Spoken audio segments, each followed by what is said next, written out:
Assalamualaikum warahmatullahi wabarakatuh. Bismillah, alhamdulillah, wassalatu wassalamu ala rasulillah wa ala alihi wa ashabihi wa mawalah. Pada kesempatan kali ini insyaallah saya akan menjelaskan hukum nun mati dan tanwin menghadapi huruf hijaiyah. Nun mati dan tanwin bila bertemu atau menghadapi huruf hijaiyah hukumnya terbagi 4 bagian. Yang pertama izhar, yang kedua idgham, yang ketiga iqlab, dan yang keempat ikhfa. Di sini saya akan jelaskan satu persatu. Yang pertama izhar. Sesuai dengan namanya, izhar itu artinya jelas. Yang dimaksud jelas di sini yaitu pengucapan nun mati atau tanwinnya harus terucap, terbaca dengan jelas. Dalam kaidah disebutkan lin nuni intaskun walitanwini arba'u ahkamin fakhudh tabyini. Hukum nun paeh jeung tanwin katetepan, hukum opat kudu cekel pertelaan. Fal awwalul izharu qoblal ahrufi lil haqi situn rutibat fal ta'rifi.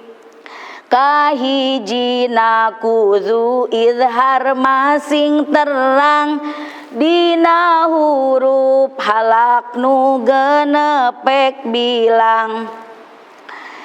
Bismillahirrahmanirrahim. Huruf izhar itu jumlahnya ada 6. Nu dinamian izhar nyaeta di mana-mana nun paeh, nun mati atau tanwin menghadapi huruf halak. Huruf izhar disebat oge huruf halak, nyaeta hurufna aya genep, hiji hamzah, 2 ha, 3 ain, 4 he, 5 ghin, genep ho. Di mana-mana nun paeh atanapi tanwin mayunan huruf hijaiyah nu genep nembe, maka macana kedah dijelaskeun nun paeh atanapi tanwina. Sakumaha nu name dina qaidah diaoskeun hamzun fahaun summa ainun haun muhmalatani summa ghainun khaun. Itu adalah kaidah yang menerangkan bahwa huruf izhar ada 6. Contoh in huwa, pembacaan in huwa itu adalah nun mati menghadapi ha. Harus nun matinya harus dibaca jelas. In huwa, tidak boleh dibaca in huwa atau ih huwa, tapi nunnya harus jelas. Makanya sesuai dengan definisi di atas bahwa izhar itu artinya jelas. Maksud jelas di sini yaitu membaca nun mati dan tanwinnya harus jelas. In huwa. Perlu diketahui juga izhar itu ada izhar menurut lughat. Lughat itu adalah asal bahasa. Izhar menurut lughat fahuwal bayanu, artinya kadar-kadar pertela atanapi kadar-kadar jelas. Apapun yang dilihat kurang jelas menurut lughat mah eta teh izhar. Kita melihat cowok nu ganteng jelas itu teh izhar, tapi menurut lughat. Adapun yang dimaksud yang dipelajari kita sekarang ini adalah izhar menurut istilah yang tadi saya terangkan, yaitu ketika nun mati dan tanwin menghadapi huruf hijaiyah yang 6, hamzah, ha, ain, he, kho, ghin, maka membaca nun mati atau tanwinnya harus jelas. Contohnya untuk nun mati dan menghadapi hamzah, yan, auna, sekali lagi yan auna, jadi nunnya harus jelas. Kalau 2 kalimah man amana, man amana, gak boleh dibaca mang amana atau ma amana, itu namanya seperti jika idgham upami dibaca seperti itu. Jadi idhar mah sing sesuai dengan patokan jelas. Ketika tanwin bertemu hamzah, rasulun amin, rasulun amin. Yang menjadi contoh lun amin, tanwin domah menghadapi hamzah, tanwinnya jelas dibaca, terdengar lunnya jelas.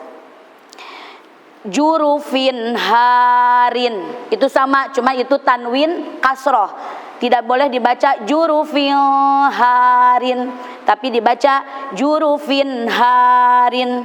Sami'un alim, sami'un alim, jelas. Min ilmin, contoh nun matinya, min ilmin. Min hasanatin, alimun hakim. Min khairin, semuanya tidak ada yang tidak jelas, tapi harus dibaca jelas. Biasanya yang paling rawan dalam izhar itu ketika nun mati menghadapi kho. Kebanyakan membacanya min khairin, itu salah, tapi min khairin, sebab kho termasuk huruf izhar. Qaumun khosimun, min ghillin, azizun ghafur. Itu semuanya contoh-contoh dari mulai hamzah, ha, ain, he, kho, ghin sudah saya contohkan semuanya. Mungkin dicukupkan sekian pemaparan tentang hukum nun mati dan tanwin nomor pertama, yaitu izhar. Mudah-mudahan cukup dimengerti dan bisa dipahami. Hatur nuhun kana perhatosanana. Wassalamualaikum warahmatullahi wabarakatuh.